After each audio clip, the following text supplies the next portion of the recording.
Bonsoir, ce soir nous avons le plaisir de recevoir Baptiste Beaulieu. Baptiste Beaulieu est un jeune médecin généraliste, un médecin humaniste qui milite justement pour mettre plus de liens dans ce rapport soignant-soigné. Mais ce soir, il va nous parler d'un sujet encore plus personnel, c'est son histoire, médecin humaniste et homosexuel. Tous les silences ne font pas le même bruit, c'est le titre de sa conférence et je vous souhaite une agréable soirée.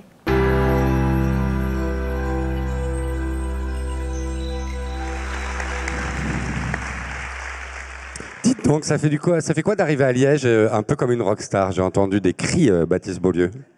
Ça me rappelle un petit peu mon internat. Pour tout vous dire, j'ai fait une partie de mon internat en Belgique, à Bruxelles, à l'hôpital Brugman. Et le week-end, on allait faire un petit tour de la Belgique. On a passé pas mal de week-ends à Liège. Et ça me rappelle de bons souvenirs, voilà. Ça, c'est un bon début. Il sait comment on met un public dans sa poche, hein. Tout est bon. Baptiste, vous êtes romancier. Vous avez écrit des nouvelles, de la poésie. Vous êtes médecin, évidemment. C'est une part essentielle de votre vie. Le personnage du médecin revient fréquemment dans votre œuvre romanesque, en tout cas. Et là, votre dernière parution, c'est un livre qui s'appelle « Tous les silences ne font pas le même bruit », publié à l'Iconoclaste. Et c'est un essai. Ce n'est pas un roman, c'est un essai que j'aimerais que vous nous présentiez pour que toutes celles et ceux qui sont dans la salle puissent comprendre de quoi nous allons parler ce soir. Alors, il y a beaucoup de monde. J'imagine tout le monde tout nu. Donc, c'est ce qu'il faut faire pour se relaxer. Pas vous, Jérôme. Non, merci.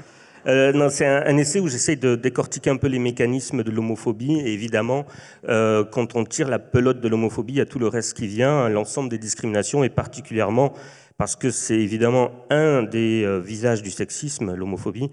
Il y a essentiellement la question de la masculinité. C'est comment est-ce qu'on apprend aux petits garçons à devenir des hommes, et puis comment est-ce que nous, en tant qu'hommes, plus tard dans la société, on exerce cette masculinité, et au détriment de qui, souvent, on l'exerce.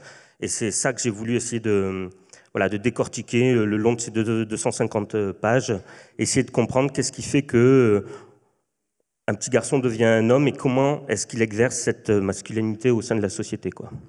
Alors évidemment, on va aller de votre petite enfance ce soir à presque aujourd'hui, c'est-à-dire un petit enfant qui un jour voit à 20h un film qui s'appelle La Cage aux Folles, qui est diffusé à 20h et dans le salon, on rit. Alors vous ne comprenez pas évidemment de quoi on rit, de qui on rit.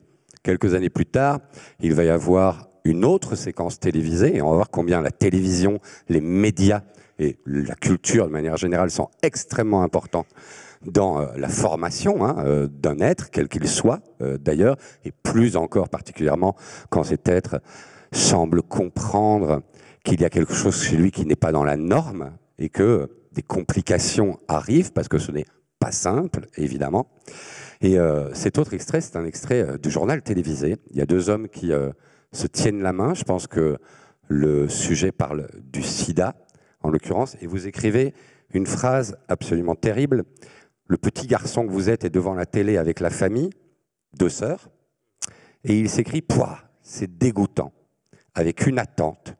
C'est que quelqu'un dans la pièce le contredise et dise « Non, Baptiste, ça ne l'est pas ». Mais ce « non, ça ne l'est pas » n'arrive pas.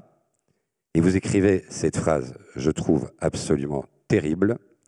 « L'enfance, c'est fini comme ça ».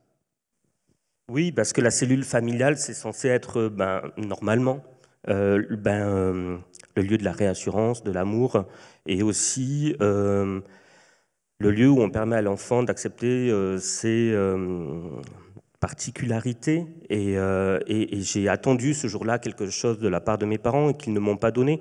Ils m'ont donné tellement d'autres choses par ailleurs. Ils ont été vraiment les meilleurs parents que je pouvais espérer avoir. Et j'ai dit un jour à ma mère que si elle n'avait pas été ma mère, je crois que je l'aurais cherché toute ma vie.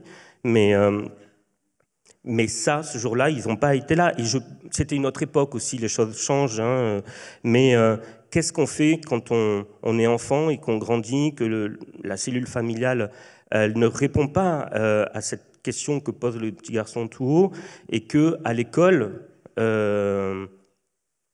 à l'école, ben, ça commence déjà. Ça commence à vouloir orienter absolument les petits garçons dans un moule, les petites filles dans un autre moule. Et comment est-ce qu'on fait pour arriver à devenir soi? Et c'est très dur parce que je raconte l'adolescence. Il y a des études statistiques qui montrent que, par exemple, un adolescent entend 15 fois par jour au collège PD, gros PD, sale PD, etc. Et que c'est l'insulte la plus proférée dans les collèges. Et le souci, c'est que on représente quand même, il y a des stats, pareil, 7% de la population. Et donc, quand on a 13, 14, 15 ans, il y a aussi, dans cette population de mineurs, 7% de personnes qui sont amenées plus tard à appartenir à cette orientation sexuelle minoritaire. Et donc, alors tout ça, c'est des chiffres, mais en France, il y a environ 12 millions de mineurs, et ça représente pas loin de 500 000 jeunes qui sont concernés, du coup, par ces questions-là. Comment est-ce qu'on se construit? Comment est-ce qu'on arrive à s'aimer à l'adolescence, qui est un âge si difficile, où on se déteste de manière tellement régulière, tellement journalière, et comment on arrive à s'aimer, à se construire quand on entend 15 fois par jour que la pire des insultes en cours d'école, c'est ce qu'on devine peut-être éventuellement être. C'est terrible. Et on en parlait tout à l'heure, mais moi j'ai un fils, probablement il y a beaucoup de parents dans la salle, et la première cause de mortalité chez les mineurs, c'est le suicide. Et parmi les causes de ces suicides, la première cause, souvent je dis c'est l'appartenance à une orientation sexuelle minoritaire. Et à chaque fois je suis obligé de faire une petite gymnastique. Non, c'est pas parce qu'ils sont gays ou lesbiennes qu'ils se suicident, c'est parce que la société est homophobe et qu'on leur renvoie une image très négative d'eux-mêmes. Et il faut toujours que je fasse cette gymnastique.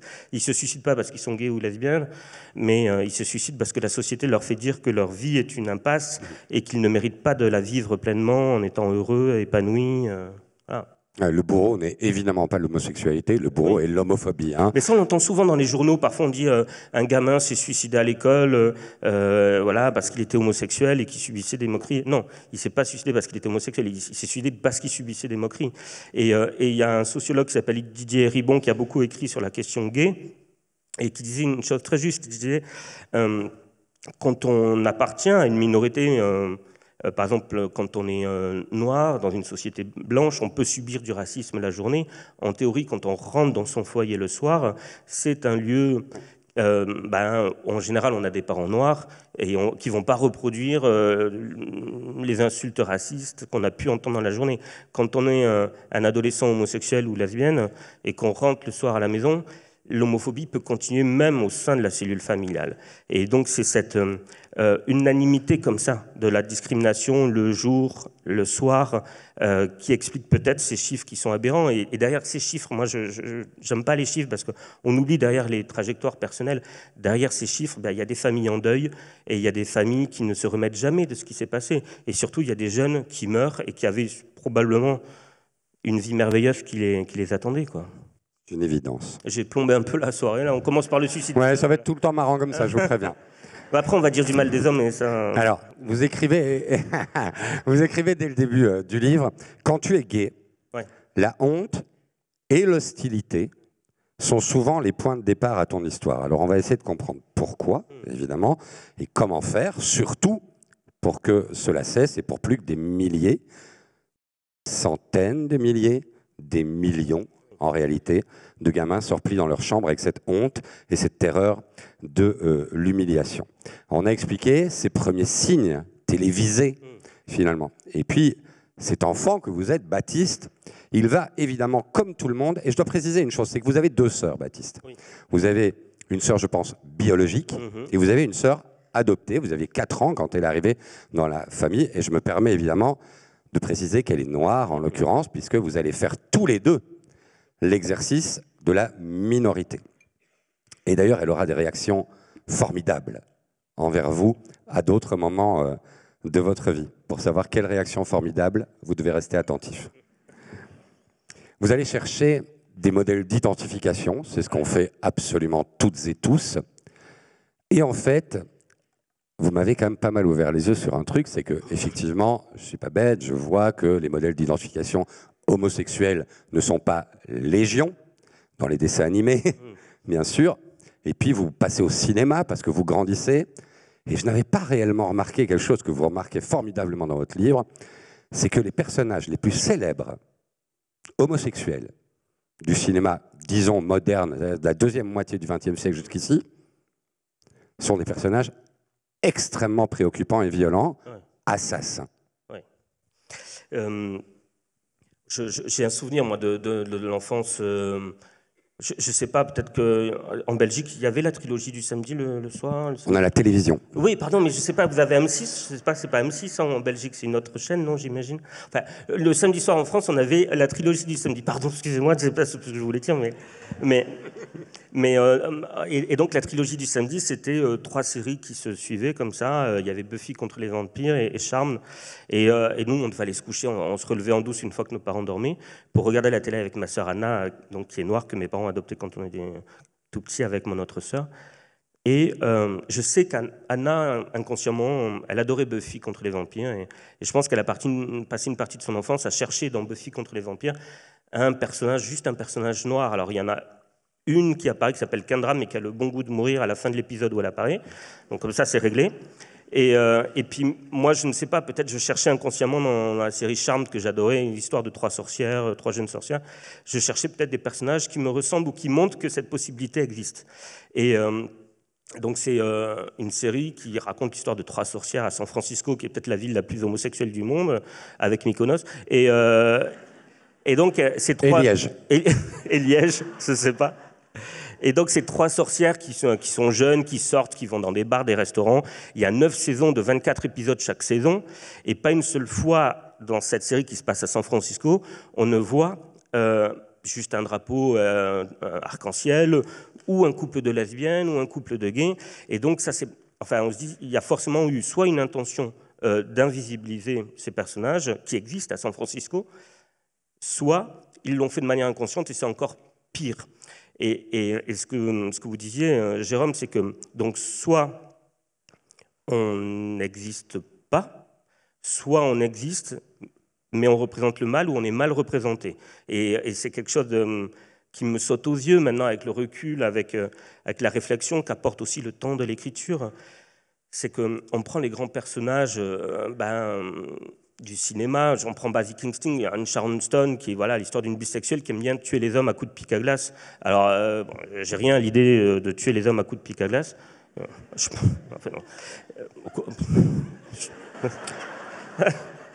Enfin, faites pas ça chez vous. Mais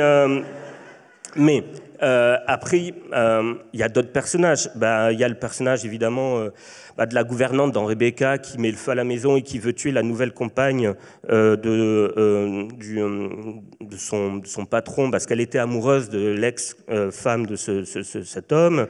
Voilà, je vous spoil tous les films. Il y a ce personnage terrible aussi, évidemment, dans Le Silence des agneaux avec... Buffalo Bill. Voilà, de Buffalo Bill qui, alors lui, son truc, c'est, il se coince le sexe entre les cuisses, il met de la musique classique, parce qu'évidemment, on écoute tous de la musique classique, les homosexuels, et... il enferme des filles dans des puits et il prend leur peau. Dans des puits, qu'il l'engraisse pour pouvoir ensuite enlever leur peau et la mettre sur la sienne et courir dans son salon en écoutant la musique classique. Bon, donc toi, tu grandis, tu dis, ah mon Dieu, mais non, pas du tout, je veux pas faire ça. Moi, Et puis, il y a Norman Bates. Bates, bien sûr. Parfois, c'est un petit peu plus subtil. On prend par exemple dans Dune de David Lynch, on prend le baron Harkonnen, et qui est une sorte de personnage obèse, parce qu'évidemment le méchant, il faut qu'il soit gros, hein, évidemment. Donc aussi un petit peu de grossophobie. Lui, son truc, c'est d'attraper des jeunes et faibles très minces et de sucer leur sang à même leur torse et de les laisser après mourir sur le côté. Et quand on grandit et qu'on s'intéresse, par exemple, à Herbert qui a écrit Dune, on s'aperçoit que le gars était extrêmement misogyne, très homophobe, qu'il a tenu des propos homophobes qu'on a retrouvés lors de certaines de ses conférences, et surtout qu'il a foutu à la porte le jour de ses 18 ans son fils Bruce parce qu'il était homosexuel. Et Bruce a été un des plus grands militants activistes aux États-Unis. Il est mort très jeune du sida. Et je me dis, on parle beaucoup de Dune, parce qu'il y a eu l'adaptation avec Denis Villeneuve récemment et tout. Et on parle beaucoup d'Herbert. Du coup, je me dis, parfois, j'aimerais bien qu'on parle aussi de son fils Bruce, qu'on sache quelle a été sa vie, la vie de cet homme qui a été jeté hors de son foyer, hors de sa cellule familiale. Et donc, on grandit comme ça avec une rangée d'épouvantails qui sont effrayants et qui nous disent, vous êtes des pervers ou des monstres, ou en tout cas, vous n'êtes pas clair au niveau de votre rapport aux autres. Et ça commence même encore plus tôt, parce que vous prenez les dessins animés, par exemple, vous prenez Le Roi Lion, le personnage de Scar, j'aime pas ce terme, mais il est très, comment dire, pas efféminé ou maniéré, j'aime pas ces termes, je mets vraiment des guillemets, mais en tout cas, il n'est pas dans une masculinité flamboyante. Vous prenez le personnage de Jafar dans Aladdin, c'est pareil. Je parle même pas du personnage d'Ursula, la sorcière dans La Petite Sirène, qui a directement été inspirée d'une drag queen qui s'appelait Divine. Et vraiment, quand on voit Divine, on se dit « Ah oui, c'est Ursula ». Et donc, c'est une manière aussi comme ça de mettre dans la tête des enfants le bien, le mal. Et je me demande dans quelles conditions on peut grandir en s'aimant quand tous les personnages antagonistes qu'on voit dans les médias, dans les films, nous représentent si mal. Alors évidemment, après, on va dire oui, mais regarde, il y a des efforts qui sont faits et tout, et sans doute que c'est louable. Mais je voudrais revenir 2 secondes sur ces efforts qui sont faits, parce que pour moi, c'est vraiment... On se moque de nous. Par exemple, on se moque de nous et en plus, on nous instrumentalise. C'est-à-dire, je prends 2 exemples assez récents, mais prenez par exemple Marvel, avec tous les Avengers et compagnie, voilà. Au bout, je crois, du 9e ou 12e film, il dit, vous allez voir ce que vous allez voir, dans le prochain Marvel, il y a un personnage homosexuel. Bon, évidemment... Quand ils annoncent ça sur les réseaux sociaux, on se fait défoncer, voilà, le lobby LGBT, ils veulent décider de la marche du monde, ils veulent pervertir les enfants, blablabla. Bon, le film sort, et en fait, c'est juste au début, il y a un groupe de parole entre quelques personnages, il y en a juste un qui dit qu'il ne va pas très bien depuis que... Bon, il y a la moitié de l'humanité qui a été snappée, enfin, qui a disparu, et dit que bon, il a perdu son amoureux et qu'il n'est pas très bien. C'est tout, ça dure 2 secondes, comme ça. Pareil avec Disney et Star Wars. Star Wars, voilà, il dit vous allez voir ce que vous allez voir. Au bout du 9e film, il était temps, pareil. Il va y avoir un personnage de lesbienne dans Star Wars. Alors évidemment, sur les réseaux, rebelote, panique morale, etc. On se fait défoncer. Et puis quand le film sort, à la fin, quand l'Empire a été tué pour la Xème fois, tout le monde fait la fête, il y a des feux d'artifice. Et dans le fond, voilà, dans le fond d'une scène de liesse, comme ça, générale, on voit 2 femmes qui échangent chastement un petit baiser sur la bouche. Elles font pas que ça, les lesbiennes. Je dénonce. Hein. On diffusera les photos tout à l'heure, d'ailleurs. Mais ça a l'avantage qu'en Chine et en Russie, ils pourront supprimer ces séquences-là et garder l'intégralité du film par ailleurs. Et ils le font, hein, vous inquiétez pas. Nous, on s'est fait défoncer pendant des mois. Il n'y a personne pour reconnaître quand le film sort que bon, peut-être qu'on s'est un peu excité pour rien et que c'est pas ça qui va rendre homosexuels les enfants. Hein. Alors, ça, c'est une remarque que vous faites qui est absolument formidable et qui est plutôt hilarante dans votre livre. Il y a des films sur l'homosexualité maintenant qui sont des films extrêmement dignes. Vous ne les citez pas nécessairement mais ça existe. Et vous voyez un jour sur les réseaux quelqu'un qui a vu Moonlight, que je trouve un film tout à fait beau, et il dit j'ai vu Moonlight 2 fois, j'ai envie de devenir PD, écrit-il. Ça vous fait beaucoup rire parce que vous vous dites, il n'y a jamais personne qui est sorti de La La Land en se disant, tiens, je vais faire des claquettes. Un film ne donne pas envie de devenir. La vie, évidemment, ce n'est pas ça. Mais on revient à la chose.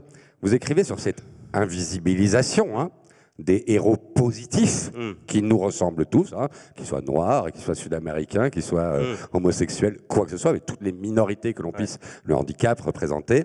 Vous écrivez, la vérité, c'est que la visibilité des personnages appartenant ouvertement à une orientation sexuelle minorisée est insupportable pour le régime sexuel dominant. Vous utilisez le mot régime, vous écrivez aussi, grandir LGBT, c'est grandir dissident d'un régime politique totalisant et qui prétend pourtant ne pas exister. On est quand même sur régime sexuel dominant. Et en fait, c'est ce que j'ai aimé dans ce livre, c'est qu'évidemment, vous ne mâchez pas vos mots, et vous nous faites réaliser à nous, qui pensons que nous ne sommes évidemment pas homophobes, que l'homophobie est absolument partout. Moi, ce que je veux questionner quand je parle de régime, je vais donner 2 exemples. Pour rebondir sur les méchants, parce que c'est encore tout récent. Vous prenez le dernier film de Coppola, je crois que ça s'appelait Cosmopolis, ou Mégalopolis, pardon. Mégalopolis. Le méchant, c'est joué par Shia LaBeouf, qui, alors lui, son truc, c'est de s'habiller avec des vêtements de femme. Pourquoi? Tu sais pas. Voilà, c'est comme ça. Mais ça montre quand même que voilà, il est méchant, il met des vêtements de femme, il a peut-être éventuellement un petit trouble dans son orientation, ou en tout cas un trouble dans le genre. Pareil avec Gladiator 2 qui est sorti il y a quelques mois, là, où le méchant, à un moment, embrasse goulûment un autre homme. Voilà, parce que par contre, le héros dans Gladiator 2, lui, il est dans une hétérosexualité flamboyante. Voilà. Et je parle de régime totalisant parce que ça passe par les médias, par les pubs, et ça passe également par une sorte de coercition sociale, par les moqueries, par l'humour, par les blagues. Et c'est tellement puissant que ça arrive à parfois pousser déjà des gamins au suicide. Est-ce qu'on se rend compte du niveau de détresse qu'il faut pour qu'un gamin qui a toute sa vie devant lui en vienne à se tuer?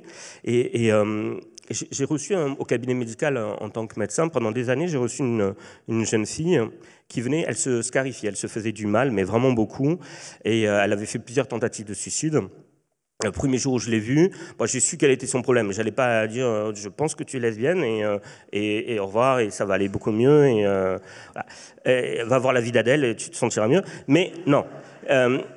Et donc ça a mis un petit peu de temps et j'ai commencé à connaître cette jeune fille, à penser littéralement ses plaies, c'était mon travail. J'ai appris à connaître ses parents et on avait parfois des entretiens avec les parents qui se doutaient aussi que c'était probablement ça.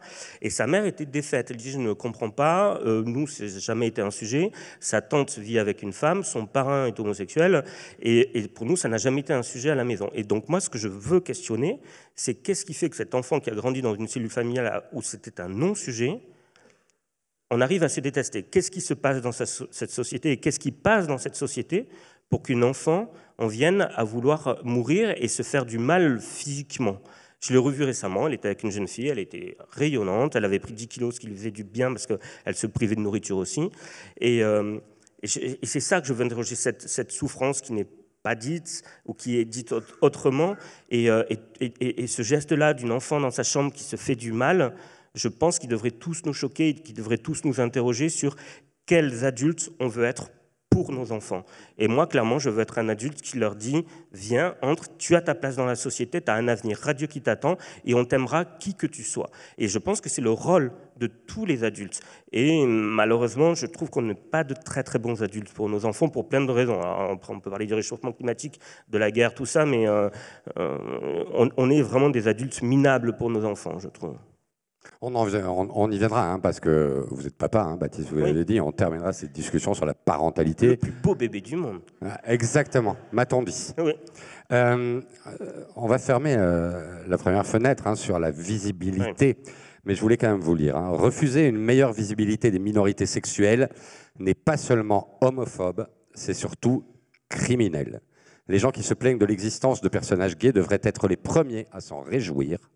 Ces personnages de dessins animés ou de films disent bien souvent ce que les parents sont incapables de faire par incompétence, par méconnaissance, par rejet. Ils disent qu'on peut être différent mais apprécié et respecté. Ils disent qu'on peut être différent et réussir sa vie. Ils disent qu'on peut être différent et avoir droit à l'amour et à la tendresse. Ils montrent ce que les parents ne disent pas le plus souvent. Toi, gamin, tu es important, quoi que le reste de la société en pense, quoi que tu entendes dans la cour de récréation ou à la maison, tu es important et tu as le droit d'avoir tes histoires et de les voir représentées aussi. Peut-être très brièvement, et après on passe à la suite, quand est-ce que pour la première fois dans votre vie, Baptiste, vous avez vu une représentation de ce que vous étiez en train de devenir, de ce que vous étiez déjà, qui a été une représentation bénéfique, aidante, réconfortante? Peut-être juste un point, et c'est important parce que quand on parle d'adolescents LGBT ou quoi, souvent les gens s'imaginent des trucs, on ne parle pas de sexualité, hein. On ne parle absolument pas de sexualité. Et penser qu'on parle de sexualité quand on parle d'orientation sexuelle minoritaire chez les adolescents, c'est déjà un début d'homophobie. On parle de romantisation des affects. C'est-à-dire, aucun gamin à 9 ans, 10 ans dit oh là, j'ai déjà des trucs horribles, mais voilà, bref. Enfin, ne se dit moi je veux faire ça avec un homme, quoi. Personne, aucun gamin ne se dit ça. Par contre, on se dit ah ben moi je préférerais peut-être envoyer un petit message dans la classe, dans la trousse de mon copain plutôt que de ma copine. Voilà. Ça va pas plus loin que ça. Ou j'aimerais bien aller voir un film avec lui. Et ça va pas plus loin que ça. Et pour en venir à la première représentation, je crois que ça a été, et même avec le recul, je m'aperçois qu'elle était terrible, cette représentation. Ça a été au cinéma, je suis allé voir Le Secret de Brokeback Mountain, qui m'a vraiment ému, bouleversé. Mais pareil, encore une fois, c'est une histoire d'amour tragique qui finit extrêmement mal et qui est terrible. Quelque part, on se dit, ok, cette histoire, elle est belle, on se dit, on aimerait tous vivre une histoire d'amour comme ça, homo, hétéro, mais peut-être pas la fin où il se fait assassiner à coups de pas de pic à glace, non, cette fois-ci, il n'y a pas Sharon Stone dans le film, mais... Il raconte la fin de tous les films, oui, c'est chouette. Mais on aimerait bien aussi des représentations positives. Mais quand elles arrivent dans des séries, je pense à Heartstopper, peut-être vous avez vu sur Netflix, une série qui est très mignonne et toute simple, et où on est encore une fois dans la romantisation des affects, jamais dans la sexualité. Sur les réseaux, on a droit à des milliers et des milliers d'insultes, de commentaires négatifs, de gens qui souvent n'ont même pas vu la série, quoi. Voilà. Alors, on en vient au vrai sujet, hein. C'est que le problème n'est évidemment pas l'homosexualité. Le problème, c'est l'homophobie. Le problème, c'est pas le petit garçon dans sa chambre. Le problème, c'est la société qu'il y a autour de lui, que ce soit dans sa famille, à l'école, dans la rue et plus tard dans l'entreprise, etc., etc. Vous écrivez une phrase formidablement claire. L'homosexualité, ce n'est pas ton problème, c'est le leur. Ça, c'est une phrase que tous les enfants doivent entendre. Oui. Et parce que j'allais dire que je ne suis pas homosexuel, alors ce serait un twist incroyable, mais qu'est-ce que je fais là? Je ne sais pas pourquoi je vous parle de ça, mais non, mais je ne me sens pas homosexuel. C'est ça que je veux dire. Basiquement, je suis quelqu'un qui, je suis à 8h30 au cabinet médical, j'y vais à vélo, je vois mes patients, après j'écris des livres un peu l'après-midi, à 17h30 je vais chercher mon petit, le soir je rentre, je lui prépare sa purée avec un baby cook. Voilà. Je hache comme ça, puis après je le mets au bain, après on fait un petit massage à l'huile d'amande douce. Vraiment, il est au petit soin. Mais je ne sais pas que je suis homosexuel. Et mon compagnon non plus. Basiquement, on est des gens qui essayent de construire quelque chose de beau qui s'appelle une famille. Et les seuls moments où éventuellement je me souviens que je suis homosexuel, c'est quand je suis confronté à l'homophobie. C'est quand... je me souviens d'une soirée... Avant qu'on ait le petit, on était allé au cinéma et au resto, enfin, ce que font plein de couples un vendredi soir, voilà. Et on avait passé une super bonne soirée. On rentre à l'appart et là, il y a 4 mecs sur le trottoir et en passant, il y en a un qui nous traite, je ne sais plus ce qu'il a dit, sale PD ou gros PD, ce qui est hyper vexant, pas pour le PD, mais pour le gros PD, là. Je dis, pourquoi gros, voilà. Je sais, j'ai pris un peu de poids, mais PD, d'accord, mais... Et ce qui est étrange, c'est aussi d'interroger... on a tous des barrières dans la rue. C'est rare quand on va interpeller quelqu'un pour lui demander l'heure ou quoi, on est toujours un peu gêné de briser cette barrière naturelle qu'il y a entre les gens. Lui, non seulement il brise cette barrière, et il la brise surtout devant ses copains, comme s'il avait quelque chose à prouver à ses potes, à leur montrer. Et nous, le problème, c'est qu'on a passé une bonne soirée et que moi, j'ai pas envie que mon compagnon se fasse taper. Lui, probablement, n'a pas envie. Ils sont 4, ils sont baraques, on dit rien, on rentre à la maison.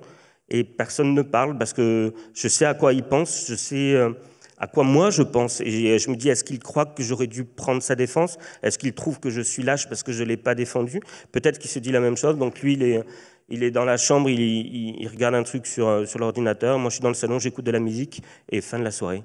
Et il y a ce petit non-dit qui reste comme ça. Et là, on se souvient que oui, effectivement, on est homosexuel, alors que nous, juste avant, on était juste allé voir un film et au resto. Et c'est d'autres exemples comme ça, où une femme qui, en nous croisant dans la rue, met son doigt dans la bouche comme si on lui donnait envie de vomir. C'est rare que ce soit les femmes, d'ailleurs.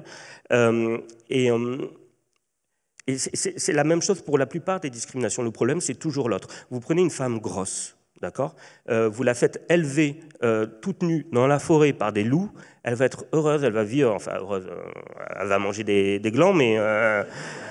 Enfin, vous voyez ce que je veux dire, quoi. Ouais. Elle vivra avec les loups comme dans un Disney, quoi, voilà.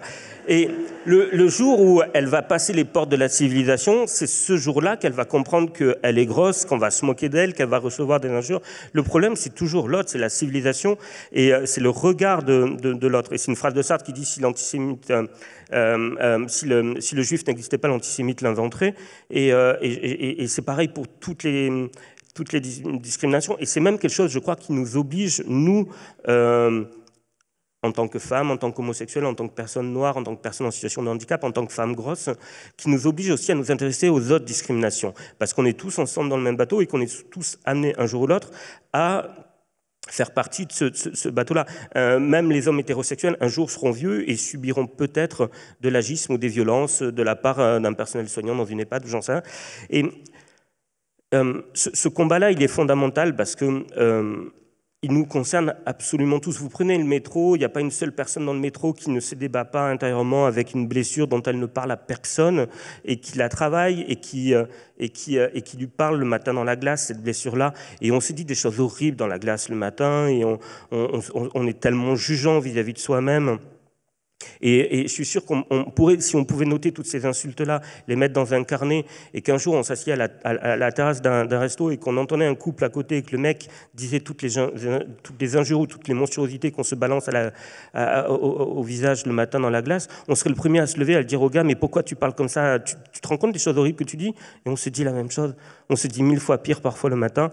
Donc peut-être un peu plus d'indulgence envers soi-même et aussi envers les minorités. Et moi j'ai commencé à m'intéresser à la cause des femmes parce que j'ai subi l'homophobie qui est un des visages de la misogynie. Et donc il y a une phrase de Jean Genet dans le livre que j'aime beaucoup et qui résume tout, je crois. Et Jean Genet explique que si quand la femme, en gros, si quand la femme se fait frapper, tu ne te sens pas femme, si quand le noir se fait insulter, tu ne te sens pas noir, et si quand l'ouvrier se fait exploiter, tu ne te sens pas ouvrier, alors toute ta vie, tu auras été un PD pour rien. Ce livre, c'est aussi ma manière de dire je ne veux pas être un PD pour rien. Voilà. Ouais. Ouais.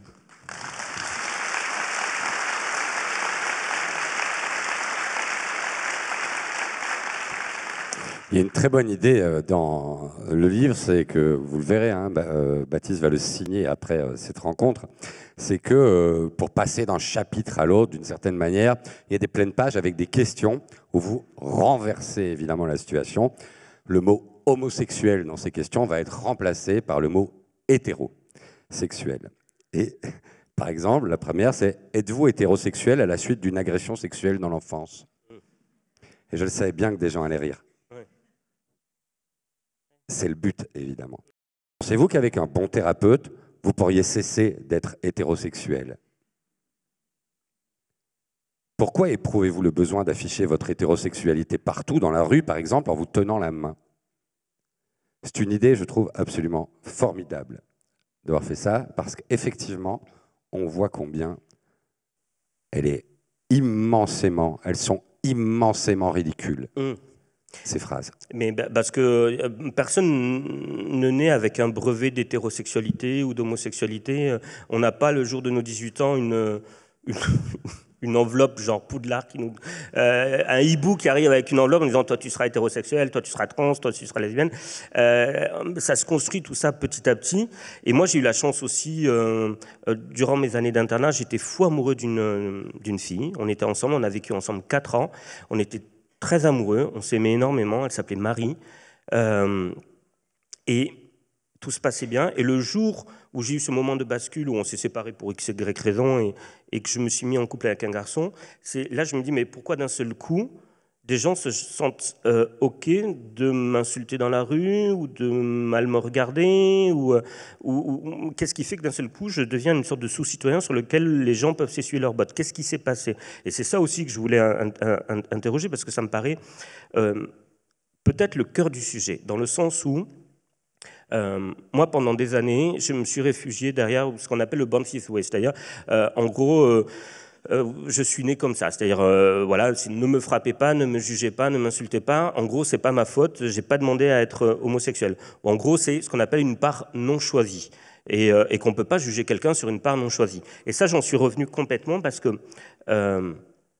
pour moi, c'est un mauvais argument. C'est-à-dire que chaque fois que je pensais en mon fort intérieur ne me juge pas ou ne m'insulte pas parce que je n'ai pas choisi d'être comme ça, je niais un élément fondamental auquel j'ai droit et auquel vous aussi vous avez droit, et je le niais aussi pour vous, je niais mon droit à exercer ma liberté individuelle. Et ça, c'est vraiment le plus important. C'est-à-dire, on s'en fiche de savoir si tu es né comme ça ou pas, quelles sont les raisons qui font que 7% de la population est homosexuelle. Ce qui est fondamental, c'est que l'État, vous, moi, personne n'a rien à faire dans la chambre à coucher de deux adultes consentants qui exercent leur liberté individuelle. Et vous pouvez être sûr que le problème, c'est que quand l'État, quand les gens homophobes commencent à mettre leur nez dans les couples homosexuels, dans le mariage pour tous, ils vont venir pour vous à un moment donné. Et on le voit par exemple aux États-Unis où il se passe pas mal de petites choses ces derniers temps. Et ils ont commencé par s'attaquer au mariage pour tous. Après, ça a été le droit des personnes trans. Évidemment, après, ça a été le droit à l'IVG pour les femmes. Et comme ça, ils sont en train de petit à petit grignoter. En Russie, ils ont commencé à s'attaquer aux personnes homosexuelles. Et maintenant, comme ils sont dans une politique nataliste très forte, parce que oui, il faut envoyer des gars à la boucherie maintenant. Et donc, on en arrive à des lois en Russie où les femmes ont interdiction de dire, par exemple, sur les réseaux sociaux, qu'elles ne veulent pas d'enfants. Elles sont criminalisées, elles peuvent recevoir une amende. Et donc, ça commence toujours par le droit des autres. Hein. On peut se dire, moi, en quoi suis-je concerné? Non, la vraie question, c'est quand est-ce que vous allez être concerné? Parce qu'on va l'être tous à un moment donné. Et ça, cette question de la liberté individuelle, pour moi, c'est vraiment la question centrale et qui est fondamentale. Et ce qui m'a fait amener à cette réflexion-là, c'est une patiente qui... un jour, au cabinet, je commence à la suivre, on commence à papoter, et puis je la vois 2-3 fois en consultation, on s'entend bien. Et un jour, elle me raconte sa vie, elle m'explique que bon, elle a eu une enfant avec un homme, et elle me dit, mais je m'en suis débarrassée rapidement. Alors, je me dis, il faudrait qu'elle m'apprenne comment elle fait. Et c'est toujours bon de savoir comment on fait. Et elle me dit, je me suis mis en couple avec une femme, mais elle me dit, c'était pas spécialement un désir, je me considère pas comme lesbienne, simplement je voulais plus d'hommes dans ma vie et je me sens très bien avec cette personne-là. Et là, j'ai compris qu'en fait, je touchais du doigt quelque chose qui était... j'ai touché du doigt quelque chose qui était le droit à exercer sa liberté fondamentale, qui est sa liberté individuelle, quoi. Et c'est cette question-là qui devrait tous nous animer. C'est quand un homosexuel se fait attaquer parce qu'il est homosexuel, c'est pas parce qu'il est homosexuel qu'il est attaqué, c'est parce qu'il exerce sa liberté individuelle. Et ça devrait tous nous concerner. Alors, vous avez une phrase...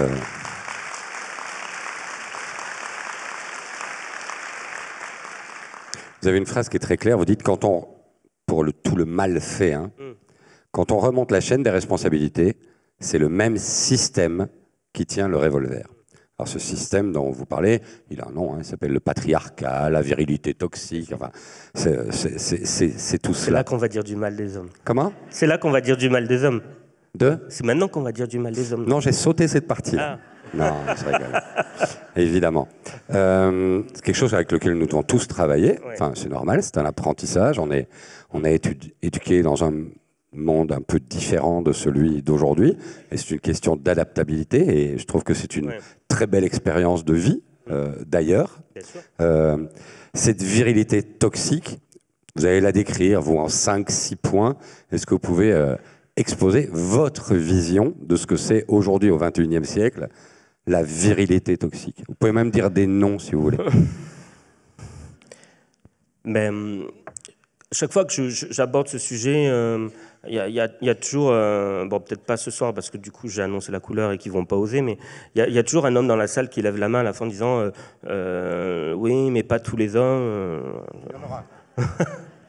Mais pas tous les hommes, mais je vais vous demander, les hommes qui sont dans cette pièce-là, de faire un exercice d'honnêteté envers vous-même, vraiment de penser contre vous-même. Et je vais vous poser quelques questions, vraiment. Je vous demande vraiment de réfléchir. Genre, vous vous promenez dans une rue, il est 2h du matin, vous sortez d'un resto, la rue, elle est mal éclairée, vous entendez un bruit qui vient d'une ruelle. Vous préférez voir qui sortir de cette ruelle, une femme ou un homme? Et je sais, et vous savez, au fond de vous, que vous préférez voir sortir une femme de cette ruelle. Voilà. Il est 2h du matin, vous êtes sur un trottoir, vous voyez un groupe de 4-5 personnes qui arrivent en face de vous. Vous préférez voir 4-5 nénettes qui ont un peu bu et qui sont toutes joyeuses, ou 4-5 mecs qui ont un peu picolé.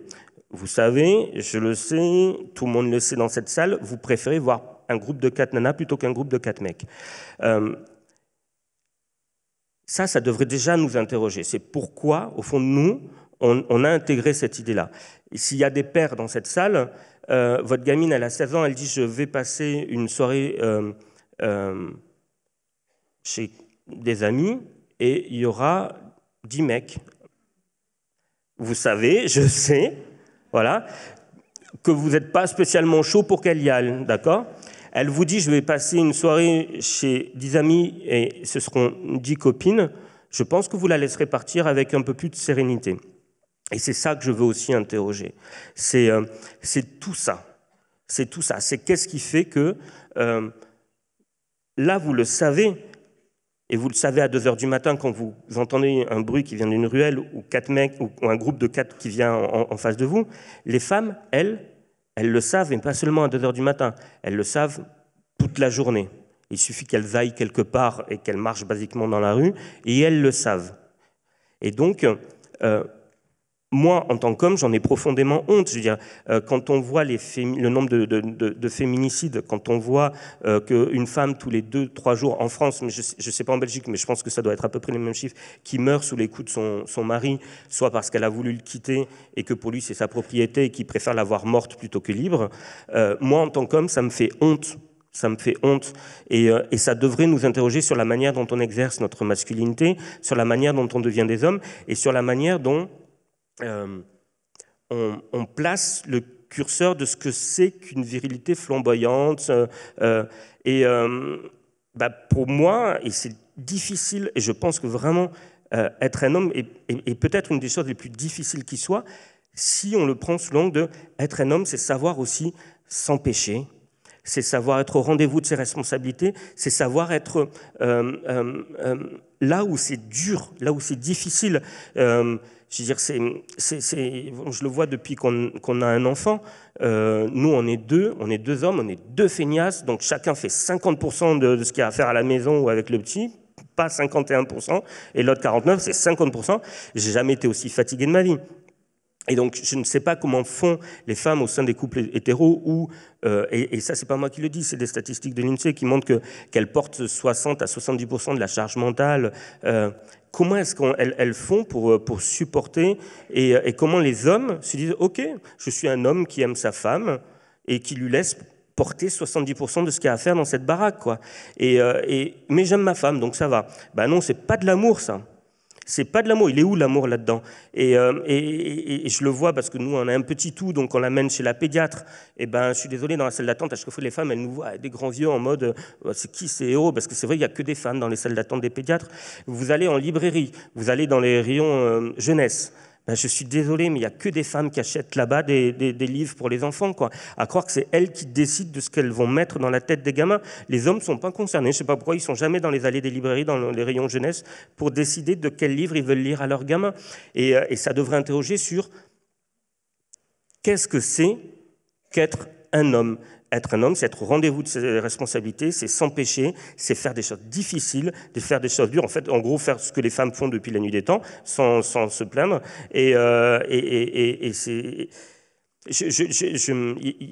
Il y a 1 an, j'ai publié dans Libération un article qui m'a valu... je me suis fait défoncer parce que j'expliquais qu'au bout de 10 ans de médecine générale, moi j'avais vraiment l'impression que c'est terrible, mais qu'il y avait beaucoup d'hommes qui n'aimaient pas leurs femmes. Quoi. Vous en parlez dans le livre. Oui, j'en parle dans le livre, mais parce que je vous assure, j'étais pas militant, j'étais pas comme ça quand j'ai commencé la médecine générale. J'étais privilégié, et puis moi je mets au défi n'importe quel jeune de commencer ce métier, de commencer mon métier, de voir tous les jours 30-40 personnes, dont 60 à 70% de femmes, et de pas finir au bout de 10 ans profondément ébranlé par la somme de privilèges qui sont les nôtres, parce qu'on est avec un pénis et 2 testicules. J'allais dire un testicule, non, 2 testicules.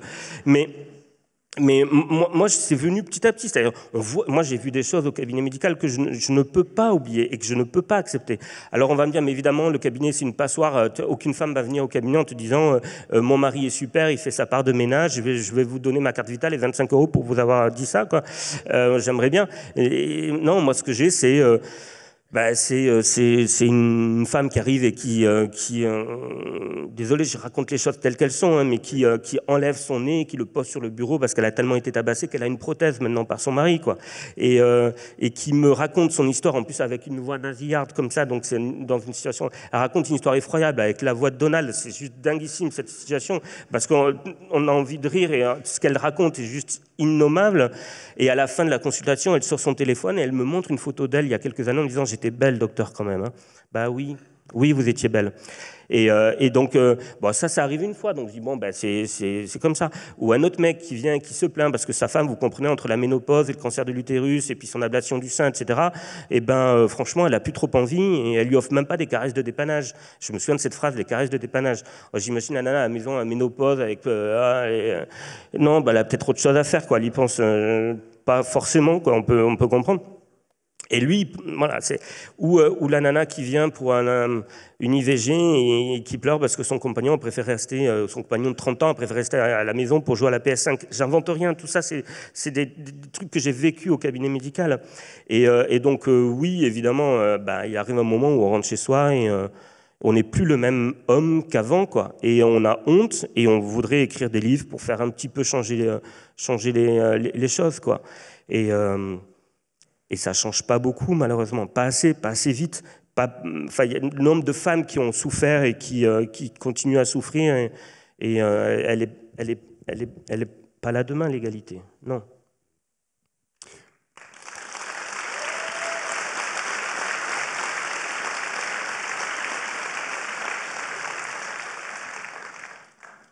Page 157, hein, vous expliquez quelques histoires absolument folles qui se sont passées dans un cabinet. Bonjour, mon mari a mal au pénis lors des rapports et il m'a dit d'aller consulter, car il pense que c'est ma faute, vous dit cette dame. J'ai un problème d'après lui. Le mari est resté regarder la télé dans son sofa pendant que Madame G a patienté 2 heures en salle d'attente. Devinez quoi, elle ne présentait aucun symptôme alors que son mari urinait littéralement du pu. Voilà. Désolé, c'est pas... J'ai choisi. Bon appétit. C'était très parlant, très franchement, de ce que vous venez d'expliquer. Oui. Ça l'était trop. Et puis j'aime bien quand on parle de pu de manière générale. Alors... Non, mais là, j'en ai un au cabinet en ce moment. Genre, il n'est pas là dans cette salle, je peux le dire. Rapidement, juste rapidement, pour cette histoire de masculinité. Et alors, lui, il est obsédé par sa testostérone. Tous les mois, il veut que je vienne lui prescrire sa testostérone. Parce que normalement, c'est entre 7 picogrammes et 15 picogrammes. Et lui, il est à 7. Et c'est une catastrophe. Parce que vous comprenez, lui, c'est un vrai mec. En plus, il tabasse sa femme et tout, voilà. Et elle est en train de divorcer, Dieu merci. Et il comprend pas pourquoi il est à 7, il devrait être à 15, quoi. Et donc, il m'a dit l'autre jour, j'ai peur d'avoir la maladie des couilles molles. Et je dis, c'est quoi ça, la maladie des couilles molles? Et il savait pas non plus, mais c'est quand a priori, c'est quand on a 7 et pas 15 de testostérone. Voilà. Voilà.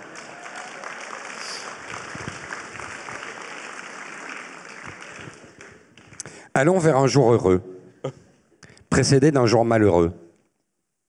C'est l'enfant a grandi, il n'a pas pu participer au premier flirt dans sa classe, évidemment, ça ne le concernait pas. Il n'a pas trouvé de modèle de représentation, il en a trouvé assez tard. Visiblement, il a déjà habité avec une fille pendant 4 ans, il a eu une histoire d'amour, et puis probablement que son attirance le portait ailleurs. Et il a déjà 26 ans. Et 26 ans, c'est déjà pas mal. Et un jour, il se promène. Et pas loin de chez lui, il rentre dans un bâtiment. Et ce bâtiment, c'est un centre pour LGBT. Et on lui dit ce mot absolument magique. On lui dit « bienvenue ». Et en fait, cette histoire, elle va coïncider avec un événement professionnel extrêmement déroutant, parce que vous avez vécu la mort d'un enfant, d'un jeune patient. Et 2 histoires vont là se bousculer dans votre vie. Est-ce que vous vous souvenez de ce moment où vous passez devant cet endroit, où vous dites « je vais rentrer » et que ce bienvenu sort pour la première fois? Le bienvenu sort en connaissance de cause, si je puis me permettre. Je pense qu'il y a chez tous les apprentis soignants, hein, qu'on soit futur médecin ou infirmier, aide-soignant, il y a toujours ce moment où on est confronté à la mort d'un enfant. Je ne dis pas que la mort d'une personne âgée, c'est pas grave, mais j'ai vécu ça avec le SAMU, la mort par je pense à un grand-père qui était sur un banc, au soleil, il s'est couché sur le côté, il a fait un infarctus, il est décédé comme ça. Et je ne dis pas que c'est pas grave, mais c'est dans l'ordre des choses. Et un jour, on est confronté à la mort d'un enfant. Et donc se pose la question du mal. C'est pourquoi le mal existe et pourquoi le mal touche des personnes innocentes. Et moi, c'était dans des conditions assez effroyables. C'était un petit qui a fait une crise d'épilepsie et sa mère, en appelant de SAMU, était tellement bouleversée qu'elle s'est trompée d'adresse. Et au lieu de dire 24, elle a dit 42, un truc aussi bête que ça.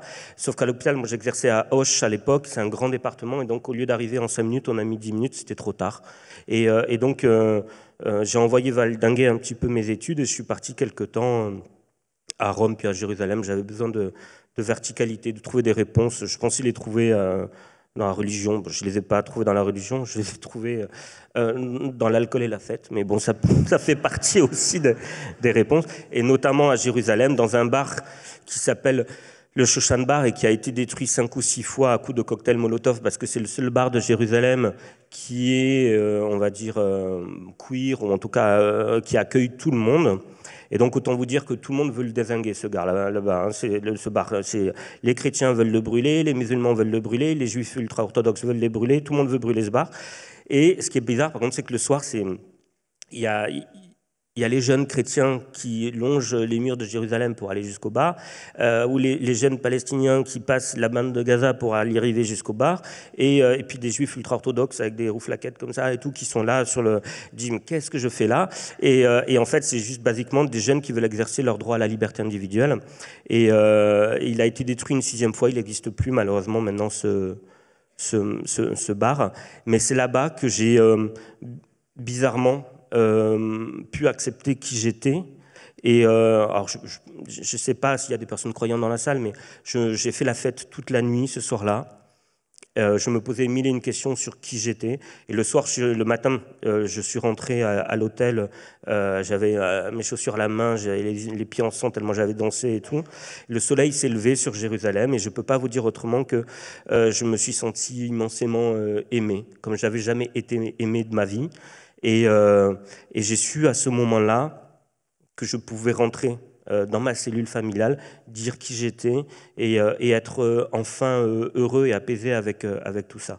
C'est une sorte d'épiphanie personnelle et je ne demande pas aux gens de croire absolument ce que je raconte, juste que ça m'est arrivé et que j'ai eu cette chance folle que ça m'arrive de me sentir aimé à ce moment-là par l'univers, et ça faisait bien des années que je me sentais pas aimé comme ça, quoi. C'est extrêmement réjouissant, évidemment, oui. Et extrêmement triste, parce que s'il faut attendre 26 ans dans la vie pour enfin se sentir aimé, c'est un quart de siècle. Oui, ça fait beaucoup de retard sur l'amour, tout ça. Mais après c'est la vie, c'est comme ça. Tout le monde a affronté des épreuves personnelles. Et ce centre LGBT à Toulouse, dans lequel je rentre un soir où j'avais, on va dire ça de manière, pas le moral, en fait j'avais envie de me flinguer, mais et oui, ils m'ont basiquement, je pense qu'ils m'ont sauvé la vie juste avec un bienvenu et un chocolat chaud, quoi. Et donc c'est pour ça que je suis toujours très irrité quand j'entends les gens parler de lobby LGBT. Je sais pas ce que c'est, moi, le lobby LGBT. Moi, comme si on se réunissait le samedi soir entre trans, lesbiennes et gays et juifs, parce que souvent les juifs aussi, ils ont droit à ce genre pour décider de la marche du monde. Alors que moi, le samedi, une fois que le petit est couché à 22h, je suis au pieu. Moi, je sais qu'ils m'ont aidé à survivre, à devenir médecin, à soigner des tas de gens tous les jours et à essayer de les accompagner au mieux. Et toutes ces personnes que j'accompagne, je sais que j'aurais pas pu les accompagner si cet endroit n'existait pas, tout simplement. Donc important de défendre tous ces endroits parce qu'ils sont sous-financés. Il y en a qui, évidemment, ont très envie de les fermer. Et donc, toujours penser quand on est dans un isoloir en train de voter, qu'on ne vote pas que pour soi, mais aussi pour les autres.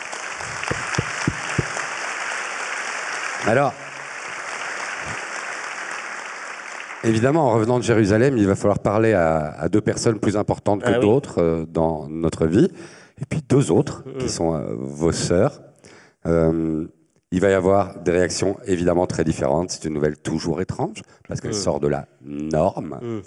Et d'un côté, maman va avoir une réaction qui est « mais moi je veux être grand-mère ». Papa va avoir une réaction qui est plus antinaturelle. Ce n'est pas naturel, mon fils. Les deux sœurs, elles en ont rien à caler. Il y en a une qui dit « Montre-moi une photo de ce type ». Vous lui montrez. Et sa réponse est absolument formidable. Oui. C'est Anna, je pense, votre sœur adoptée. Elle vous dit « Mais comment tu as fait pour plaire à ce beau mec ?»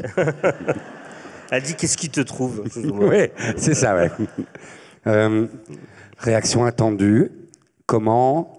Parce qu'évidemment, il ne faut pas condamner la réaction de parents qui sont surpris, s'ils ne sont pas préparés, s'ils ne sont pas... Voilà, tout le monde n'est pas encore déconstruit, ce n'est pas fait. C'est quelque chose qui se passe maintenant. Mais ces deux réponses... Ça a été dur, mais parce qu'ils n'étaient pas préparés, ce n'était pas l'idée qui se faisait de leur fils. Sans doute qu'avant de devenir parent, on devrait se rappeler qu'on va mettre au monde un individu et pas une extension de soi-même et qu'on ne décidera pas finalement de grand-chose. Et je sais que mon père, un mois plus tard, j'avais écrit un article dans le Huffington Post sur le sujet. Il avait lu l'article, il m'avait appelé en disant « Je m'excuse, j'ai été stupide, je veux défiler avec toi à la Gay Pride la prochaine fois. » J'ai dit « Non, on a les photos. Calme-toi, papa. » 2 minutes. Mais il y avait de l'amour, et quand il y a de l'amour dans une famille, déjà... Moi, j'interviens en tant que médecin, je suis intervenu de temps en temps dans ce fameux centre qui m'a aidé à aller mieux. Et je m'occupe parfois de temps en temps de jeunes là-bas, et je me souviens d'une consultation d'un jeune qui avait été foutu hors de chez lui à l'âge de 17 ans par ses parents, et qui me dit cette phrase, il me dit... voilà, ça fait un mois que du coup je erre dans les rues et là mes parents m'ont rappelé, mais je veux pas y aller parce que je sais pas si ils m'ont rappelé parce que ils m'aiment ou si c'est parce qu'ils veulent que je rentre à la maison pour me tabasser et basiquement il était persuadé, connaissant ses parents, qu'il pourrait le tuer pour être ce qu'il était. Et je me dis, vivre comme ça sans savoir si vos parents vous aiment ou vous détestent au point de vouloir vous buter, ça doit être quelque chose d'inimaginable. Ouais. C'est inimaginable, évidemment.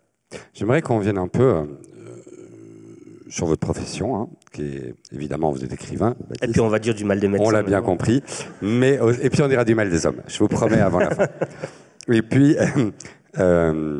votre métier de médecin, vous l'avez dit, hein, avec notamment votre patientèle féminine, que ça vous avait évidemment étonné. Maintenant, parlons de votre patientèle homosexuelle. Parce qu'en fait, évidemment, vous en avez. Et puis j'imagine que des histoires... circule. Il y a une anecdote dans ce livre, il y en a plein d'ailleurs, extrêmement inquiétante, mais qui veut dire quelque chose sur la nécessité de repenser les études aussi, la formation, comme des enseignants d'ailleurs, hein, parlons-en, mais aussi des médecins, puisque vous avez dit, hein, il y a un certain pourcentage de la population homosexuelle, c'est qu'il y a de jeunes lesbiennes qui vont voir des médecins pour dire, écoutez, moi, j'aimerais bien faire un vaccin contre le cancer du col de l'utérus. Le papillomavirus, oui. Exact, ou papillomavirus, exactement. Et en fait, souvent, il n'y a pas d'info. Elle vous dit, on fait ça, on fait pas, qu'est-ce qu'on doit faire?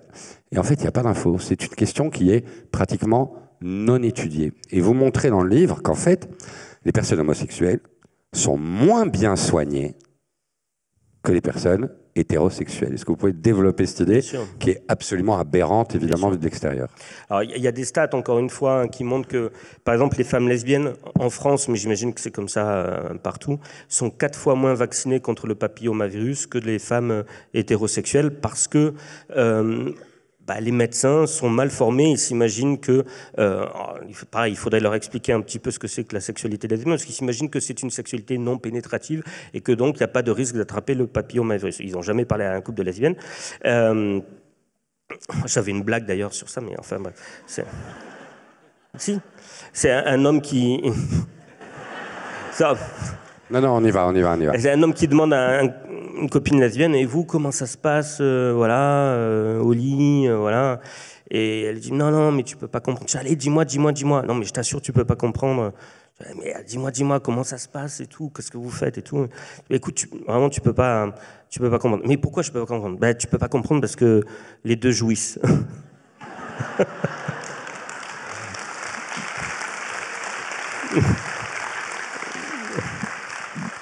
Elle était très bien, c'était risqué parce que c'était un mythe, c'était chaud. Hein. Mais elle était très très bonne. Donc 4 fois moins de... Et donc, alors derrière ces stats-là, il y a quand même des femmes lesbiennes qui vivent leur vie et qui, arrivées à l'âge de 40 ans, 45 ans, tombent malades d'un cancer du col de l'utérus et qui en meurent.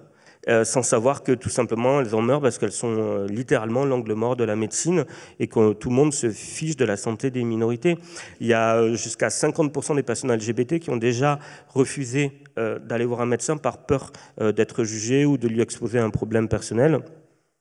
Et pareil, derrière ces chiffres, il y a des destinées, il y a des femmes qui meurent, il y a des hommes qui meurent. Et qui va rendre justice à ces visages? Ces femmes qui meurent d'un cancer du col de l'utérus, c'est-à-dire qui parle d'elles, qui parle de leur visage, de leur destinée avortée, qui parle de ça? Alors évidemment, quand on parle de ça, tous les médecins ne sont pas homophobes ou grossophobes ou racistes. En attendant, tous les médecins homophobes ou racistes ou grossophobes, ils exercent sur Terre. Et on ne peut pas demander aux gens, faites un pari, peut-être que oui, peut-être que non, peut-être qu'il est super, peut-être qu'il va vous juger. C'est difficile pour les gens de prendre ce pari-là. Et ce pari-là, en l'occurrence, il peut avoir des répercussions. Moi, je m'en fiche de mon boulanger s'il est homophobe. Au pire, il me fera un mauvais pain. Voilà. Mon médecin, c'est pas la même chose. Ça peut avoir des répercussions bien plus graves. Et donc, quand on interroge ça, et quand on interroge le Conseil de l'Ordre national des médecins, qui s'insurge parce qu'il y a des listes qui circulent entre les patients et les patientes, et des listes qui circulent depuis des années, notamment pour les femmes. C'est-à-dire, tel gynéco, il est super, tu peux aller le voir, vraiment. Tel autre gynéco ne va pas le voir, c'est un connard. Et donc, ou tel médecin, tu peux aller le voir pour les personnes LGBT, il est super, il est ouvert, il ne va pas te juger, ou tel médecin n'y va pas. Et ces listes, elles circulent. Et le Conseil de l'Ordre, plutôt que de se dire, OK, qu'est-ce qu'on fait pour repenser la médecine pour que, effectivement, ces listes, on n'en ait plus besoin, qu'elles n'existent plus, ils préfèrent se draper et sortir des communiqués à la con dans lesquels ils disent « mais c'est pas possible, l'homophobie ou les discriminations, ça peut pas exister en médecine parce qu'on a prêté serment d'Hippocrate ». Sous-entendu, ça n'existe pas parce qu'on a décidé. Alors évidemment, on tape Conseil de l'Ordre national des médecins sur Internet, et là on voit 12 personnes, une femme, tous les autres sont des blancs chauves. J'ai rien contre les chauves. Voilà. C'est une stigmatisation comme une autre. Non, mais on se dit, parce qu'après c'est les mêmes qui vont venir faire chier sur l'IVG, etc., sur la clause de conscience pour l'IVG, etc. C'est un truc que je trouve aberrant. C'est à quel moment un gars, futur étudiant, enfin futur médecin, se dit « moi je veux être gynécologue », c'est-à-dire parmi toutes les spécialités, il choisit la seule dans laquelle il doit se préoccuper de la santé des femmes, mais je l'exercerai en imposant aux femmes qui viendront me voir ma clause de conscience, à savoir que je les accompagnerai pour toute leur vie intime, sauf pour cette question-là de l'IVG. C'est-à-dire, c'est aberrant. Tu peux être rhumatologue, tu peux être proctologue, tu peux être médecin général, tu peux faire tout ce que tu veux. Pourquoi tu choisis la seule où tu vas empêcher des femmes d'accéder à l'entièreté de leurs droits en tant que patiente? Ça devrait questionner aussi ça. Et je vous parle de ça, alors, parce que, typiquement, le docteur Archambault, je dis son nom, qui a été président du Conseil de l'Ordre des gynécologues de France, militait pour cette clause de conscience contre l'IVG. Mec, pourquoi tu es devenu gynécologue? C'est-à-dire, tu pouvais choisir n'importe quelle spécialité. Si tu veux pas faire d'IVG, il n'y a pas de problème, mais n'exerce pas la seule spécialité où tu es amené à recevoir des femmes qui ont besoin de faire une IVG. Et je parle de ça parce que tout simplement, enfin, moi, je m'en fiche qu'on soit pour ou contre l'IVG. Ce que je veux, c'est regarder les statistiques. Il y a la même proportion de femmes qui avortent dans les pays où l'IVG elle est légale que dans les pays où elle est illégale. La seule question, c'est que dans les pays illégaux, elles sont obligées de faire ça avec des moyens terribles qui font qu'elles meurent souvent de septicémie. Il y a 3 à 4 fois plus de morts de septicémie liées à des suites d'IVG clandestines dans les pays où l'IVG est interdite. Ça veut dire quoi? Ça veut dire que que ce soit interdit ou autorisé, une femme qui ne veut pas avoir d'enfant, elle trouvera un moyen de ne pas avoir cet enfant. La seule question, c'est est-ce qu'on veut qu'elle survive ou qu'elle meure ? Et donc, les mouvements qui se font appeler pro-vie, etc., c'est une blague. En fait, vous vous intéressez à la vie des enfants que quand c'est pour empêcher les femmes d'exercer la plénitude de leurs droits. Parce qu'après, on ne vous voit pas dans les orphelinats, etc., vous occuper des gosses. Hein, ce n'est pas ça qui vous intéresse. Ce qui vous intéresse, c'est contrôler le corps des femmes et les empêcher d'exercer, encore une fois, leur liberté individuelle.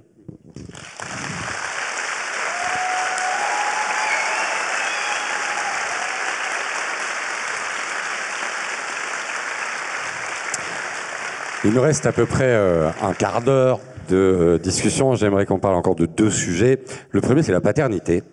En l'occurrence, peut-être aussi l'homoparentalité. C'est comme ça.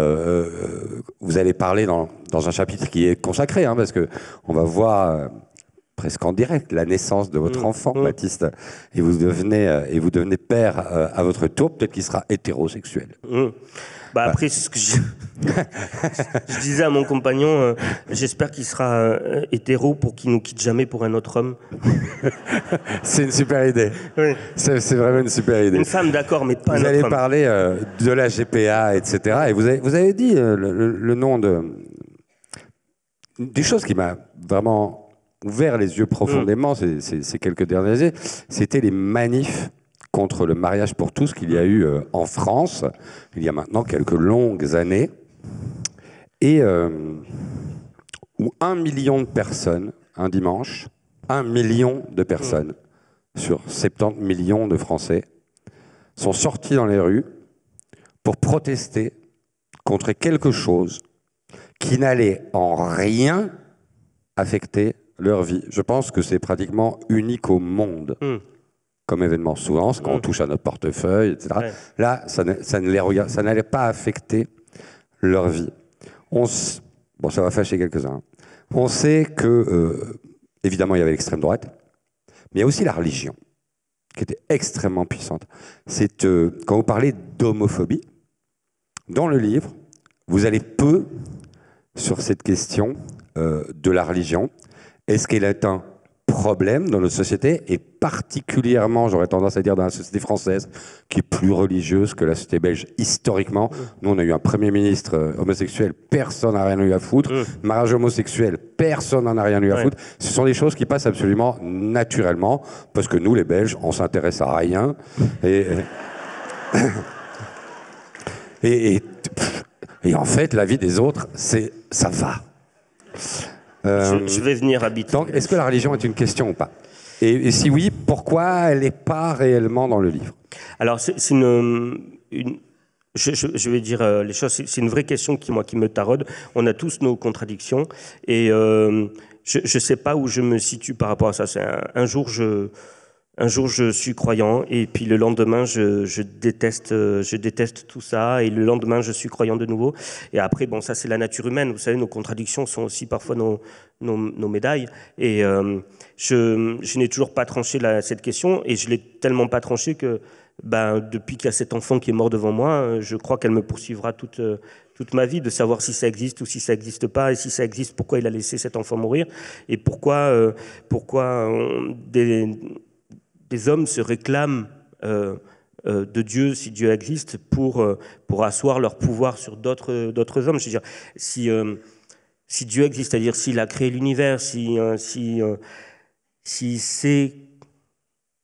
connaît chaque petit pouce d'herbe en train de pousser, qu'est-ce qu'il en a à foutre de savoir si tu te masturbes dans ta chambre, quoi ? Qu'est-ce qu'il en a à foutre de savoir si tu as trouvé le bonheur et la joie avec quelqu'un du même sexe que toi?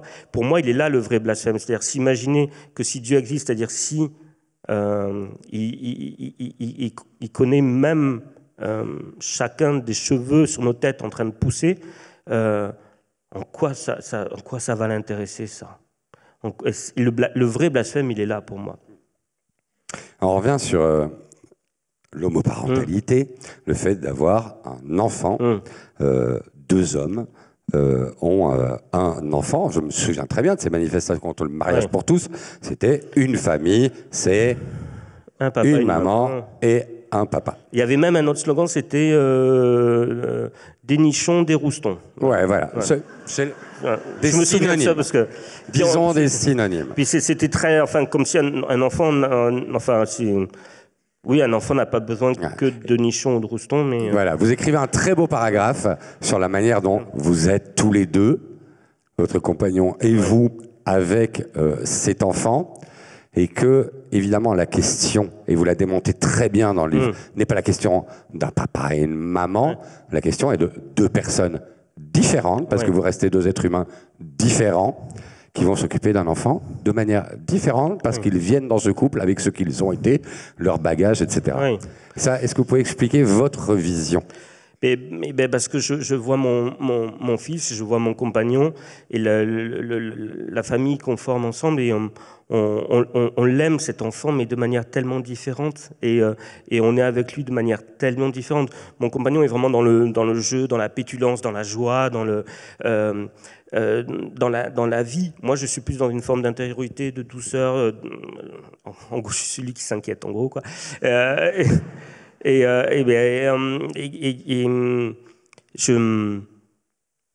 Je m'aperçois à quel point on est différent dans notre approche comme ça de la parentalité, et à quel point je pense qu'il le sent, pour dire, même dans sa manière de dire papa, on sait à qui il s'adresse, si c'est mon compagnon ou si c'est moi, et on est tellement différents. Je m'aperçois à quel point c'est pas un enfant, il va pas catégoriser ses parents papa, maman. Il va dire cette personne m'apporte ça, cette autre personne m'apporte ça qui est différent. De quoi j'ai besoin en ce moment, et du coup ça m'a bouleversé aussi sur certains types de mensonges qui sont faits dans la société, parce que c'est quelque chose qui se dit pas forcément, mais moi, j'ai été très perturbé à l'arrivée de cet enfant, parce que je pensais que je serais dans la joie, et mon compagnon a été dans la joie immédiate. Moi, j'ai mis quelques semaines avant d'être parfaitement heureux. Peut-être je ne devrais pas dire ça, mais je pense que c'est ce que vivent aussi d'autres personnes dans les couples hétéros. Hein. Parfois, il y en a un qui est hyper heureux, puis l'autre qui est complètement perturbé. Mais en mode, basiquement, j'étais médecin, écrivain à succès, et puis d'un seul coup, j'étais coincé à la maison pendant 3 mois, à pas pouvoir me laver, m'occuper des biberons, des couches, des lessives, et j'étais plus qu'un esclave à m'occuper et je me suis dit, mais ça va être comme ça jusqu'à ce qu'il ait 18 ans, c'est pas possible, qu'est-ce qu'on a fait? Ah non, j'étais complètement défait, vraiment, alors que mon copain était vraiment, mais c'est les plus belles semaines de ma vie, mais qu'est-ce que tu racontes? Du coup, quand j'ai repris le travail, quand j'ai retrouvé la route du cabinet médical, quand j'ai pu reparler à des adultes, et surtout sentir que j'exerçais une profession socialement gratifiante, d'accord? Et je suis rentré. Certains soirs, je me suis aperçu que je traînais un petit peu plus, mais parce que là, honnêtement, j'ai touché du doigt un mensonge qui est terrible. C'est-à-dire, le mensonge en question, c'est le nombre de mecs qui disent « Ah, mais tu comprends, moi je vais travailler », en gros, le mythe du père sacrificiel, d'accord, du bon père de famille, mais qu'est-ce qu'ils sont mieux au boulot parfois, moi je vous dis, mais je vous dis, et donc, et en plus, quand leur femme, j'allais dire quand leur mère, bon, quand leur femme reste à la maison et qu'elle s'occupe gratuitement du bébé, parce que nous on a une assistante, alors je dis paternelle, parce que assistante maternelle, nous on est deux papas, quand on a une assistante paternelle qui s'occupe de nous, mais qui s'occupe du petit... Bien joué. Mais elle s'occupe de mes angoisses, c'est pour ça. Le jour quand je l'ai rencontrée, je lui ai demandé si elle secouait pas les bébés. Elle m'a dit non, mais je me suis dit mais c'est ce que dirait quelqu'un qui secoue les bébés en riant. Mais j'ai essayé de voir dans ses yeux si voilà. Et j'étais à 2 doigts de demander si je pouvais regarder l'historique internet de son mari, mais je me suis dit que j'allais un petit peu trop loin là quand même. Voilà. Et donc. Et donc, on a ces hommes qui partent au travail. La mère, elle reste à la maison s'occuper du petit. Elle n'est pas payée. Le mec continue à progresser dans sa carrière, comme ça. La nana prend du retard, évidemment. Et puis, à 45 ans, 50 ans, quand il se barre pour une raison X ou Y, elle n'a pas avancé dans sa carrière. Son salaire, il est resté au point mort. Et qui est gagnant dans cette affaire, c'est les mecs, quoi. c'est les mecs. Et on rebondit sur l'histoire de tout à l'heure sur les hommes qui n'aiment pas leurs femmes. Si un jour j'ai une fille, le premier conseil que je lui donnerais, c'est si tu dois rester à la maison t'occuper de tes enfants, ton mari te verse un salaire en fait. Il te verse un salaire et tu cotises et tu t'arranges pour pas te retrouver dépendante financièrement de lui, quoi. L'indépendance financière des jeunes filles est évidemment une question absolument essentielle dans nos sociétés aujourd'hui. Et moi, c'est en ça que je pense que nos couples aussi peuvent être révolutionnaires pour le couple hétérosexuel. C'est-à-dire que nous, on est deux garçons, c'est-à-dire qu'aucun rôle n'est prédéterminé à l'avance par la société, on a tout à réinventer. Et c'est hyper enthousiasmant, c'est-à-dire tous les jours on doit se demander qui fait quoi, comment, et je pense qu'il y a plein de couples où c'est naturel que la femme fasse, comme on a dit tout à l'heure, et c'est les statistiques de l'INSEE, fasse 70% de ce qu'il y a à faire dans la baraque, que ce soit la charge mentale, la gestion du linge, ou s'occuper de qui prend rendez-vous chez le pédiatre, etc. Moi j'ai un papa la dernière fois qui arrive au cabinet médical et qui vient pour, vous savez... ce qu'on appelle un PAE, un protocole d'accueil individualisé, un PAI pour l'école, pour les enfants allergiques comme ça. Et donc il faut le remplir pour qu'à la cantine, il ne lui donne pas, par exemple, des cacahuètes si le gamin il est allergique aux cacahuètes. Et donc, devant la case allergène, je dis, et du coup, je mets quoi sur le PAI? Il fait, attendez, j'appelle ma femme. Et je dis, mais c'est ton enfant quand même, tu devrais savoir, logiquement, s'il prend ça, il meurt, donc tu devrais savoir quand même. Mais alors, ça veut dire aussi que du coup, c'est elle qui prépare tout à la maison. Et nous, en tant que deux hommes, on n'a aucune femme sur qui faire reposer cette charge-là. Et donc, on a tout à réinventer et c'est crevant. Et je pense que oui, effectivement, pour beaucoup de femmes, l'hétérosexualité n'est pas un bon deal, quoi. Voilà.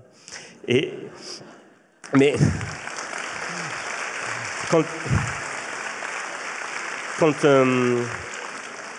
quand j'avais dit ça dans l'article sur Libération, parce que j'avançais aussi des statistiques qui montraient que les hommes sont 8 fois plus nombreux à quitter leur femme quand celle-ci tombe malade que l'inverse. C'est-à-dire quand les hommes tombent malades, les femmes restent. Voilà. Et elles s'occupent souvent du mari. Quand les femmes tombent malades, les mecs se barrent, 8 fois plus. Et ça, c'est des stats. Et donc, quand je posais la question de où était l'amour là-dedans, dans la charge mentale aussi du quotidien, qui s'occupe du rendez-vous chez le pédiatre, qui doit gérer les choses ingrates du quotidien et pas être là seulement pour le jeu, etc.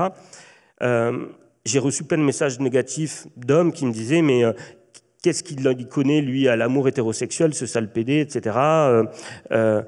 Et c'était passionnant comme réponse, parce que c'est la réponse qui venait le plus souvent, c'est de quel droit il dit qu'on ne sait pas aimer nos femmes alors qu'il est homosexuel. Et en fait, ce qu'il disait, c'est que pour eux, ils indexaient leur capacité à aimer les femmes sur leur rapport sexuel dont ils peuvent en tirer. Ben, moi, je suis un homosexuel, mais il y a des tas de femmes que j'aime, seulement je ne veux pas coucher avec elles. Et leur bien-être, j'y tiens immensément. Eux, ce qu'ils disaient, et c'était terrible, ce qu'ils disaient, c'est que pour aimer une femme, il faut pouvoir accéder à du sexe, quoi.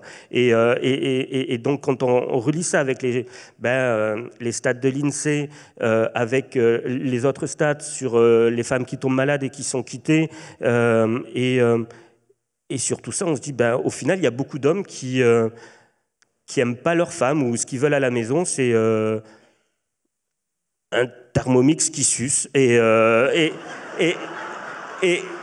c'est terrible. Et la question, c'est qu'est-ce qu'on fait de ça maintenant? Et c'est pas moi qui invente ça, c'est des stats. Moi, je veux juste qu'on réfléchisse sur ces stats. Je suis allé un peu loin là, par contre. Mais qu'est-ce qu'on fait pour changer aussi ce quotidien-là, pour changer nos responsabilités? Et moi, je pense que ça passe aussi par valoriser chez l'homme la paternité. Et ça, c'est un truc de... Ça, j'en suis persuadé. Je suis persuadé que si on arrive à rendre désirable dans la tête des hommes l'image du père qui s'occupe de son enfant, qui est au rendez-vous de ses responsabilités, qui va chez le pédiatre, qui va dans les rayons des librairies des albums jeunesse pour ces gamins, et qu'on arrive à rendre ça viril, on va tous être à Carrefour ou au Leclerc à faire la queue pour acheter des couches en se regardant entre nous, en disant « Regarde, t'as vu comme je suis un homme » et tout. Et c'est ça qu'il faut qu'on rende désirable. C'est-à-dire qu'être un homme, c'est être au rendez-vous de ses responsabilités, et c'est ça qu'il faut qu'on rende désirable dans la tête des hommes. Alors effectivement, c'est ça le début de la solution. Au début, j'ai citer cette phrase du début du livre, quand tu es gay, la honte et l'hostilité sont souvent les points de départ à ton histoire. Évidemment, il va falloir trouver des portes de sortie à cette situation insupportable.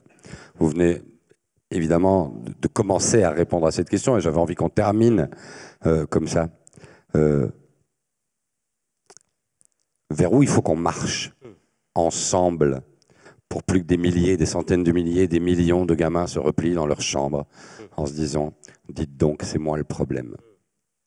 Je pense que ça passe avant tout par le partage des récits. Ça marche pas d'aller voir les gens et leur dire oh, vous savez c'est méchant d'être méchant. Par contre, aller voir les gens et leur raconter une histoire, leur raconter son histoire, leur raconter l'histoire de quelqu'un d'autre, ce que j'essaie de faire dans le livre, ça je pense que ça marche. C'est faire aussi un appel à l'empathie chez l'autre. Il y a des études qui montraient que par exemple aux États-Unis, 30 minutes de discussion avec un couple homosexuel faisait changer d'avis les personnes qui étaient contre le mariage. 70% des personnes qui étaient contre changeaient d'avis après avoir parlé 30 minutes avec un couple de lesbiennes.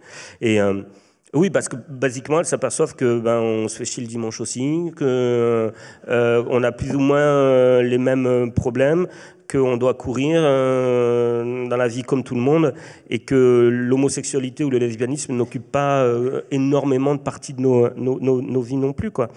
Et moi, je suis intimement persuadé, parfois j'interviens dans les facs de médecine et je sais que quand j'arrive et que déjà je suis toujours triste quand je vois en général il y a la moitié de l'amphi qui est là et l'autre moitié a vu conférence sur la relation soignant-soigné et je dis ah non ça m'intéresse pas, mais mec c'est basiquement ce que tu vas faire tout le reste de ta vie. Et donc j'ai toujours envie de dire aux étudiants qui sont là partez, allez chercher ceux qui sont pas venus, faites-les venir et vous pouvez aller, parce que si vous avez voulu rester, oui, c'est que vous avez déjà fait une bonne partie du... Et quand je parle avec eux des maltraitances médicales ou quoi, je sais que ça marche pas de leur dire des stats ou de leur dire c'est méchant d'être méchant, c'est débile, ça marche pas. Mais de prendre le texte d'une patiente qui raconte la maltraitance qu'elle a vécue et quand je lève la tête et que je vois la moitié de l'amphi en larmes, je sais que j'ai touché quelque chose en eux de profond et qui seront peut-être plus jamais les mêmes médecins maintenant qu'avant, après ce récit. Et je pense fondamentalement que c'est comme ça qu'on peut faire changer les choses en faisant appel au visage des autres, aux histoires des autres et peut-être en se regardant les yeux dans les yeux en disant « raconte-moi, dis-moi quelle est ton histoire et je te dirai quelle est la mienne ». On a tous des histoires à raconter et basiquement c'est ça être humain, c'est traîner un gros bagage, traîner une grosse histoire, un corps il est toujours là avec une histoire. Peut-être que si on arrivait à se partager un peu plus, à être un peu moins dans la prudence, dans la peur, dans ce mot si terrible et si faux qui est l'intimité, parce que rien n'est plus extime que l'intime, on partage tous des silences qu'on garde qu'en soi et peut-être qu'on pourrait changer profondément les choses, quoi. Baptiste va signer ses livres, ce sera juste là à la sortie. J'aimerais bien remercier Nadia, remercier Bernard, remercier Déborah et Sylvia qui ont traduit cette soirée en langue des signes. Elles s'auto-traduisent là pour le moment. Merci beaucoup. Très joli. Donc merci vraiment à toutes les deux. Merci beaucoup. Hein. Merci. Et merci à vous, Baptiste. C'était un plaisir. Merci beaucoup. Merci Jérôme. Merci beaucoup Jérôme.